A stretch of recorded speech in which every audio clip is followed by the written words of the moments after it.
हमने बेटा वर्क आपका कंप्लीट कर लिया था। तो हम लोगों ने लास्ट समझ पढ़ा था कि जो वर्क है, वर्क कुछ भी नहीं होता साइंस में। साइंस में हम लोग बात करते हैं वर्क डन की। तो वर्क डन का जो हमारा फॉर्मूला होता है वो बेटा हमारा फॉर्मूला होता है बेटा फोर्स इनटू डिस्प्लेसमेंट, जहां पे हम लोग बोलते हैं डब्ल्यू किसके इक्वल होता है हमारा एफ एस के इक्वल। दो तरीके का हमारा वर्क डन होता है, डब्ल्यू इक्वल टू एक होता है हमारा एफ एस, एक हमारा होता है W is equal to minus F S. Actual में जो हमारा फॉर्मूला होता है वर्क डन का वो हमारा होता है W is equal to F S cos theta. W किसके इक्वल होता है बेटा एफ एस कॉस थीटा के इक्वल होता है। अब यहाँ पे जो हमारे पास थीटा होता है पहले वाले केस में, यहाँ पे थीटा हमारा 0 डिग्री होता है और इस केस में थीटा हमारा 180 डिग्री होता है, जिसकी वजह से हमारे पास वहां पे फोर्स क्या होती है, हमारी वर्क डन क्या होता है, नेगेटिव हो जाता है। अब हम लोगों ने आज बेटा पढ़ना है एनर्जी।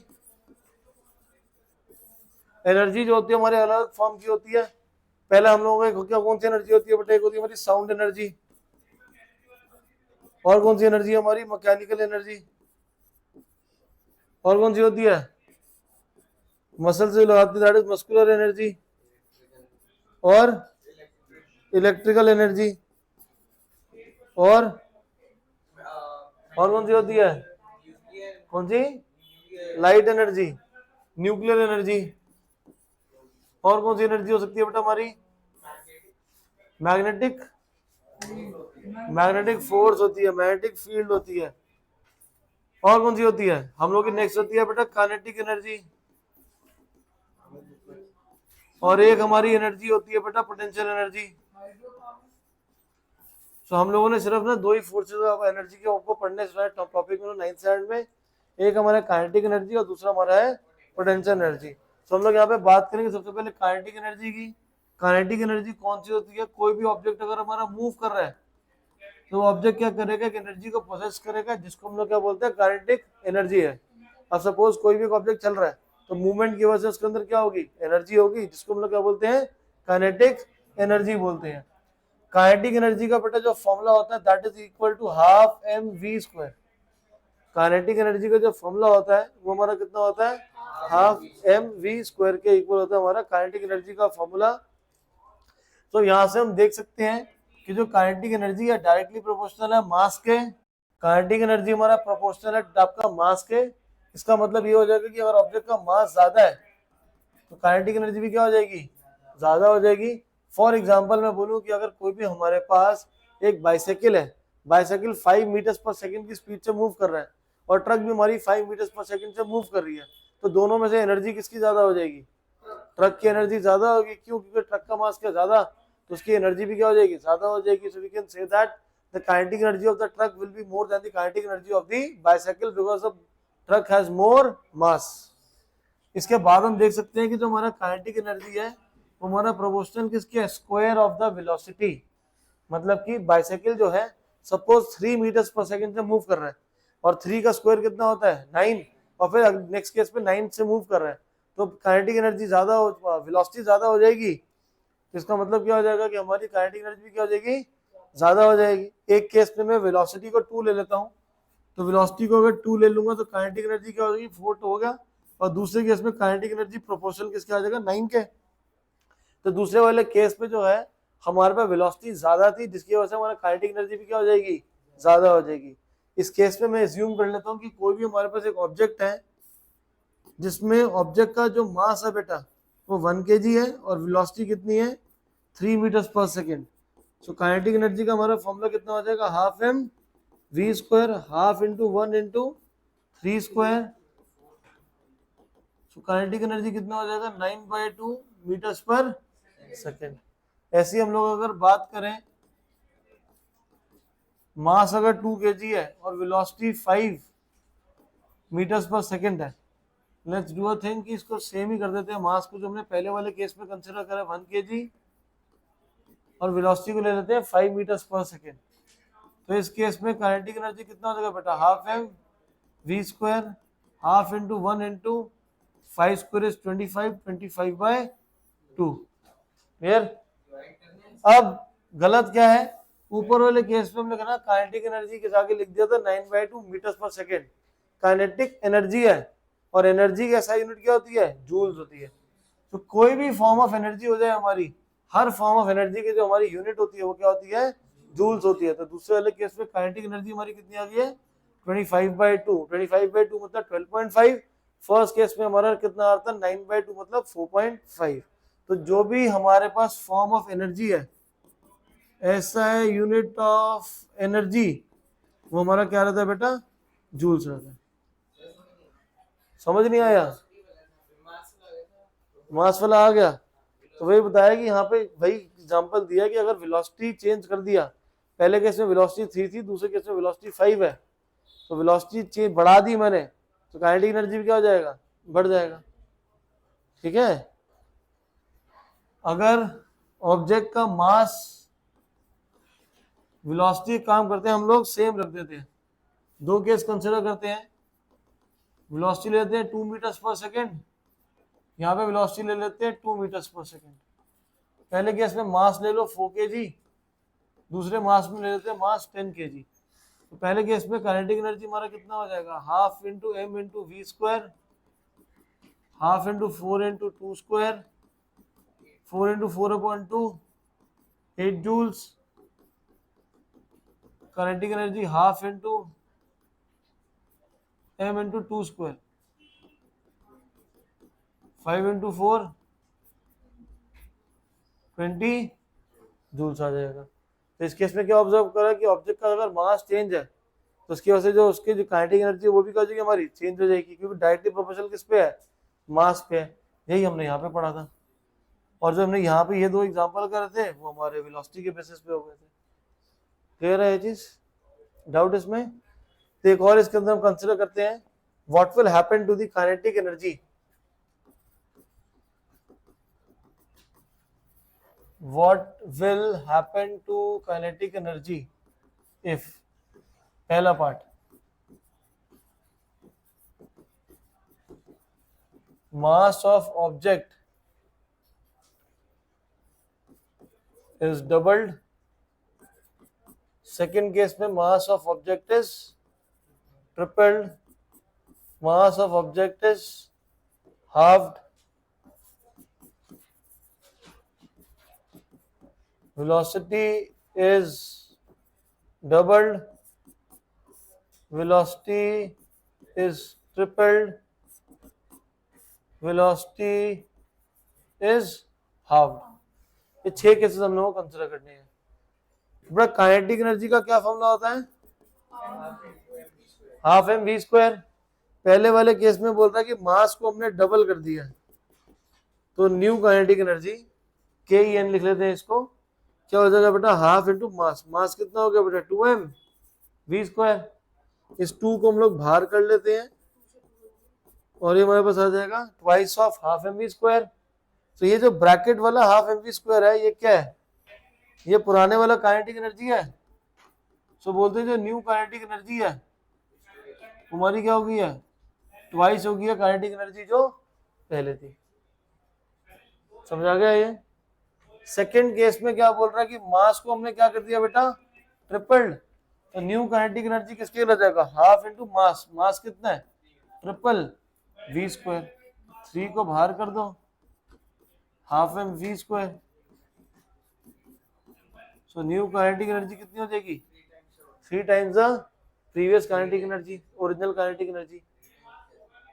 सर मास को 3 टाइम्स करा है तो 3 बाहर आ जाएगा, हाफ एम वी स्क्वायर हमारी ओरिजिनल वाली काइनेटिक एनर्जी रहेगी। क्लियर है? हाँ जी सर।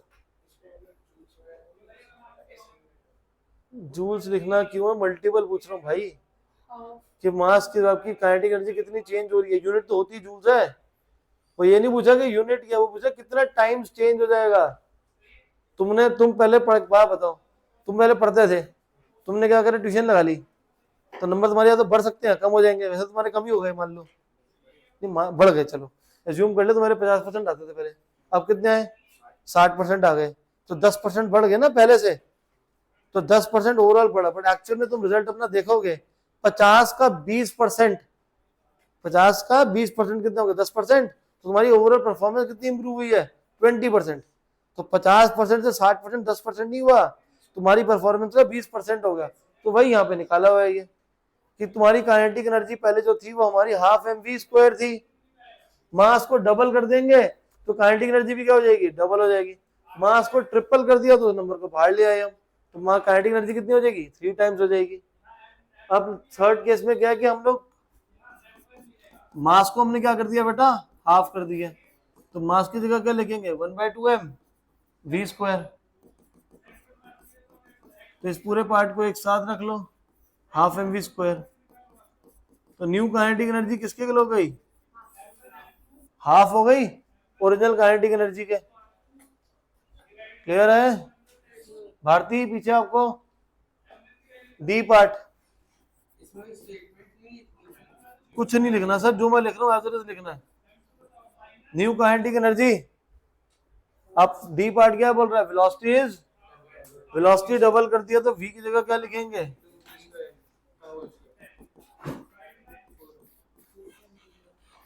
फोर को बाहर ले आओ,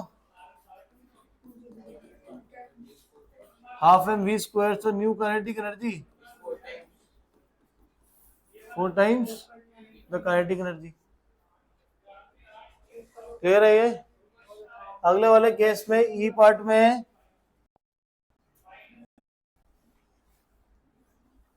इसके बाद ई पार्ट है, ई पार्ट ने बोल रहा है काइनेटिक एनर्जी को हम लोगों ने ट्रिपल कर दिया, तो न्यू काइनेटिक एनर्जी कितना हो जाएगा, हाफ एम 3v का square. New kinetic energy is equal to half M into 9v square, तो 9 बाहर आ जाएगा, half M we square. So new kinetic energy हमारी कितनी हो गई, 9 टाइम्स हो गई है। लास्ट वाला कैसे बोला, काइनेटिक हमने वेलोसिटी को हाफ कर दिया है, हाफ एम वेलोसिटी को हाफ कर दिया तो v/2 का square, half M we square by 4, तो 1/4 बाहर आ जाएगा, 1/2 of M we square. Half M we square किसके लिए होता है बेटा, old kinetic energy. So new kinetic energy कितनी हो जाएगी, 1/4 हो जाएगी ओल्ड काइनेटिक एनर्जी के। क्लियर है ये सभी को, पक्का, नहीं समझ आया, वेलोसिटी को हाफ कर दिया तो v/2 हो जाएगी, v स्क्वायर, v/2 का स्क्वायर कितना होगा बेटा, v स्क्वायर अपॉन में 4 के इक्वल, 4 को बाहर कर दो और हाफ एम वी स्क्वायर को क्लब कर दो एक साथ, हाफ एम वी स्क्वायर हमारा काइनेटिक एनर्जी हो जाता है। ठीक है। अब अगर हम बोले बेटा व्हाट या when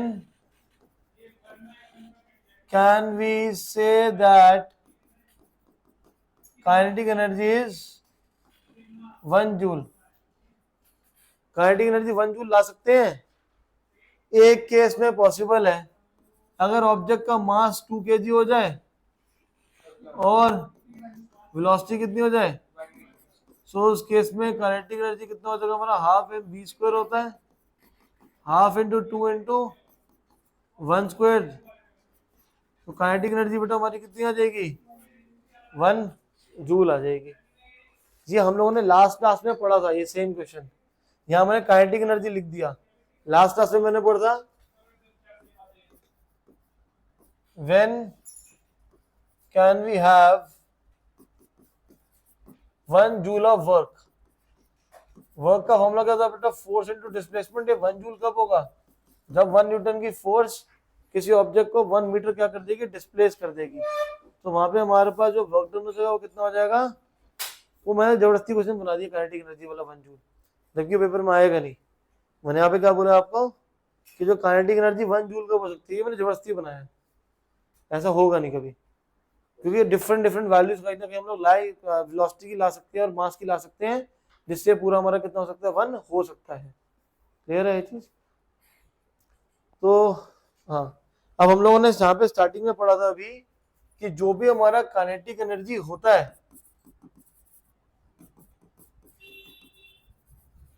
काइनेटिक एनर्जी का फॉर्मूला क्या है बच्चे, हाफ एम वी स्क्वायर है। ये फॉर्मूला आया कहां से, ये जो हमारे पास फॉर्मूला है हाफ एम वी स्क्वायर, वो हमारे पास आया कहां से, हाँ बेटा बोलो, वेरी गुड, डेरिवेशन से आएगा तो मुझे भी पता है, लेकिन लाया कैसे वो बताना है अब हमने। हम लोग क्या करते हैं बेटा, कंसिडर करते हैं कि कोई भी एक ऑब्जेक्ट है जिसका मास m है।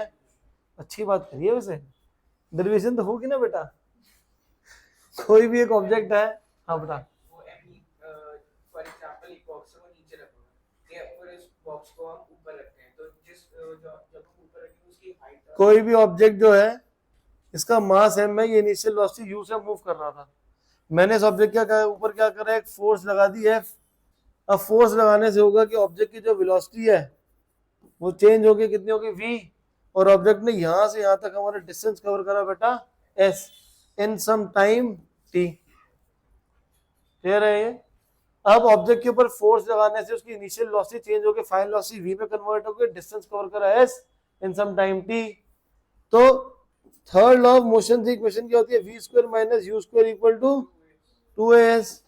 तो बेटा s की वैल्यू कितनी हो जाएगी, v square minus U square upon में 2a। वर्क डन का बेटा फॉर्मूला क्या होता है, फोर्स इनटू डिस्प्लेसमेंट। फोर्स क्या होता है, ma into displacement s।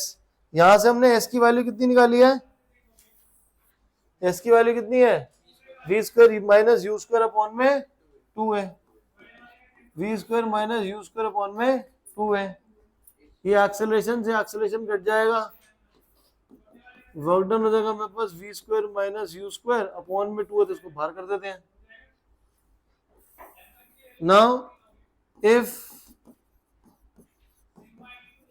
The object starts from rest, तो उस केस में u कितना हो जाएगा बेटा, तो वर्क डन कितना हो जाएगा हमारा, हाफ m v स्क्वायर हो जाएगा, क्योंकि u तो हमारा कितना हो जाएगा, 0।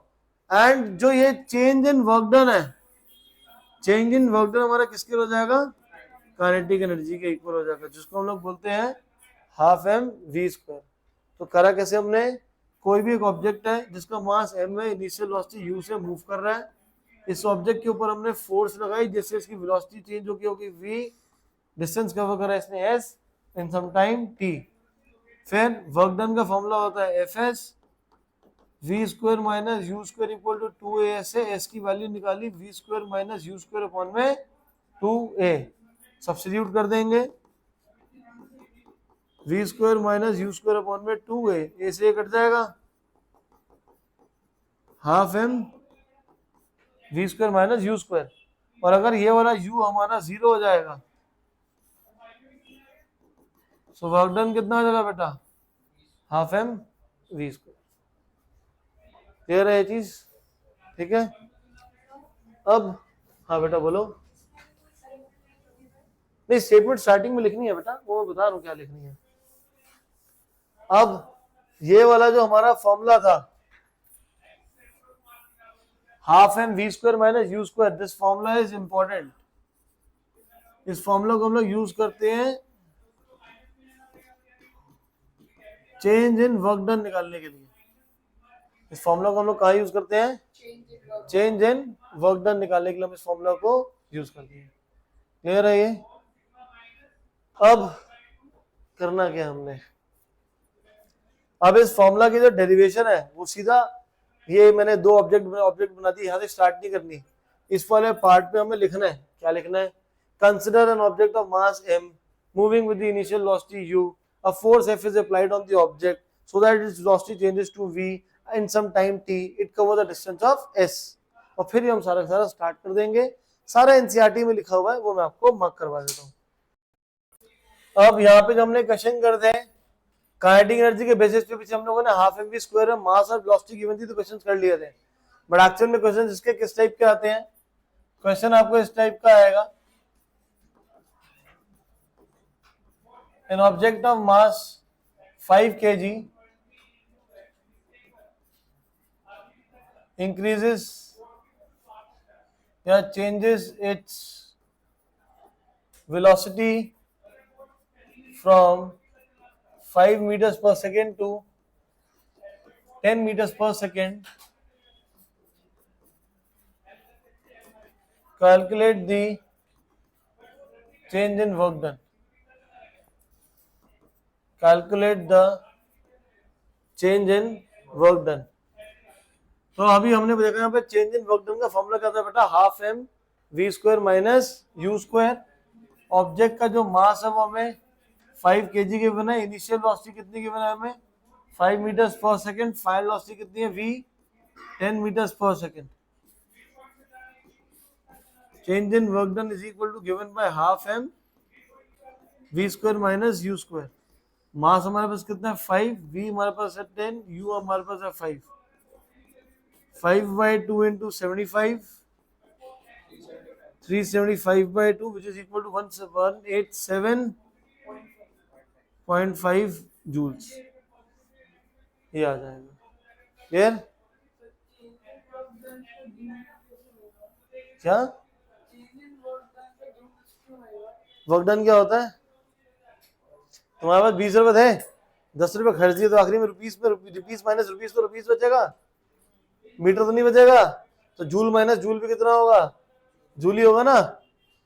ठीक है, जूल को जूल से डिवाइड कर देंगे तो यूनिट कटती है, तभी तो रिलेटिव डेंसिटी की यूनिट नहीं होती, क्योंकि डेंसिटी को डेंसिटी से डिवाइड करते थे हम लोग।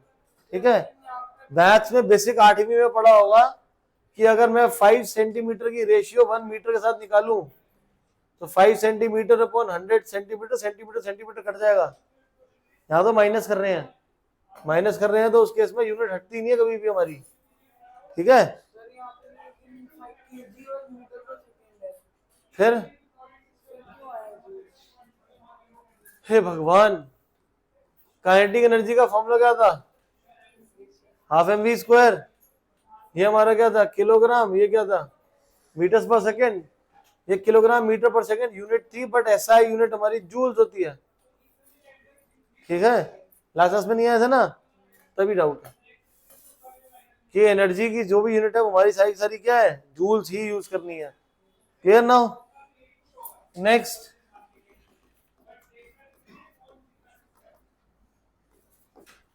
an object of mass 10 kg changes its velocity from 18 kilometers per hour to 72 kilometer per hour. Calculate the change in work done. Calculate the change in work done. Change in work done का formula क्या बेटा हमारे पास, half M we square minus U square. यहाँ पे you कितना given है 18 kilometre per hour, 5/18 से मल्टीप्लाई करेंगे तो मीटर्स पर सेकंड में आएगा। ऐसे 72 वाले को मल्टीप्लाई करेंगे हम लोग 5/18 से, मीटर्स पर सेकंड में आ जाएगा। हाफ इंटू मास, मास कितना हमारा 10 kg इंटू वी, वी की वैल्यू हमारी 20, यू हमारे पास है 5 400 माइनस 25, 5 इंटू 375। क्लियर है ये? 18 इंटू